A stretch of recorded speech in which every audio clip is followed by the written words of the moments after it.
There are no subtractions and divisions in our mind. There is only addition and multiplication. I will just remove negative thoughts and I will have positive thoughts. All the best, it's not going to work. It's just that you need to pay little attention as to how it functions. You will see there is a distinction between what is you and what you have gathered.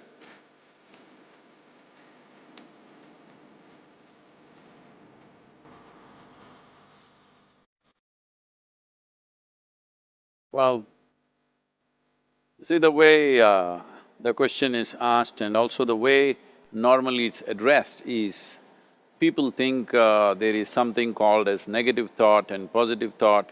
They want to remove the negative thoughts and have only positive thoughts. For such people, I would ask them to just experiment for 10-15 seconds. Let them forcefully remove one thought from their mind. For example, next 10 seconds, just don't think of a monkey. Try not to think of a monkey for next 10 seconds. You will see you will be full of monkeys. So what I'm saying is, this is the nature of your mind, because in this mind, all the three pedals are throttle. There is no brake, there is no clutch. Whatever you touch, it will only go faster. In this kind of mind, people have been taught from moral teachers and religious teachers, do not think about bad things. Well, since then it's been a full-time job. So there is no way you can handle the mind like this. This doesn't need any great enlightenment. If you spend 2 minutes with your eyes closed, you will realize you cannot do anything forcefully with this mind. So, I want to remove negative thoughts. Do not ever go in this direction, because what you want to remove will become your quality. Always you will be on it. So what should I do? The thing is this, without understanding the fundamental mechanism of this mind, because our mind, human mind, is the most sophisticated computer on the planet. Even all the supercomputers have come out of this. When this is the case, is it not important that we understand the mechanics of how it functions? One simplistic aspect of how it functions is, there are no subtractions and divisions in our mind. There is only addition and multiplication. If you try to do something with it, it will say one more. If you try hard, it will multiply into many more. In this mind, you don't try to identify what is positive, what is negative and try to remove it. First of all, one needs to understand, this mind of yours, this body of yours is supposed to serve you. The life that you are is important. Body and mind are vehicles that must serve us. If you sit in a vehicle, it must go where you want to go. If it goes to its own destination, what is the point of such a vehicle? It's just a nuisance. Right now, most human beings are unfortunately experiencing this fantastic possibility of human mind as a nuisance, as a troublesome thing.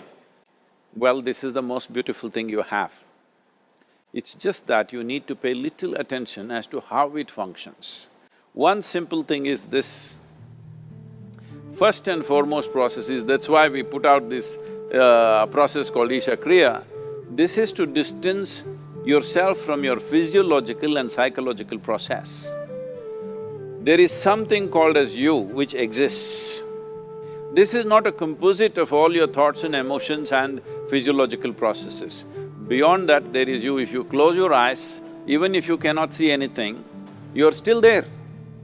It is through the window of your eyes that you're looking out, but if you close your eyes, it doesn't mean that you don't exist, you still exist. So beyond your thought, you still exist, beyond your emotion, you still exist. So that you, the life that you are, this has to come into your experience. Why is it that you're not allowing that to come into your experience, which is the most significant aspect of who you are? Who you are right now, the most significant aspect is, you and me are alive right now, this is it. What I'm thinking, what you're thinking is not the important thing. We are alive right now, that is the important thing. So, it is important that you focus on this fundamental sense of aliveness within you, and then you will see there is a natural distance between you and your thought process. Once there is a distance between your psychological process and your physiological process, this is the end of suffering. Because there are only two kinds of suffering that human beings go through, physical suffering and mental suffering. Once you create a little space between you and your mind, between you and your body, this is the end of suffering. This is something every human being has to experience and know, otherwise thinking I will just remove negative thoughts and I will have positive thoughts, all the best, it's not going to work 100%, it's not going to work because nobody can remove it, they can avoid it for some time. So when negative thoughts come, you say Ram Ram, Shiva Shiva, whatever you want, but this is just avoiding, it's not gone. The moment you stop that, it will pop back with great force, otherwise it'll come back in your dreams. So it's very important, first of all you need to understand your anger, your resentment, your fear, your anxieties, the negativity that you generate. Generally resentment, anger, it is always directed towards somebody. But we need to understand this is poisons that we are drinking and expecting somebody else to die. Fortunately, life doesn't work like that. If I drink poison, I die. If I drink poison, you don't die. So, we need to understand this. When I say poison, today you can have yourself chemically analyzed. Right now, what is your blood work, what it says? 5 minutes of intense anger, check your blood work and see, there will be lots of negative elements in it, literally you're poisoning yourself. So, do you want to poison yourself? Definitely not. Now the very question is coming from certain helplessness, what shall I do? Don't do anything, just sit back and just concern yourself with something which is a life process. Maybe your heartbeat, maybe your breath, maybe just a sensation of being alive. Depending upon how sensitive or how perceptive you are, accordingly, find something. It could be a sensation in the body, it could be breath, it could be heartbeat, it could be anything, something which indicates life to you.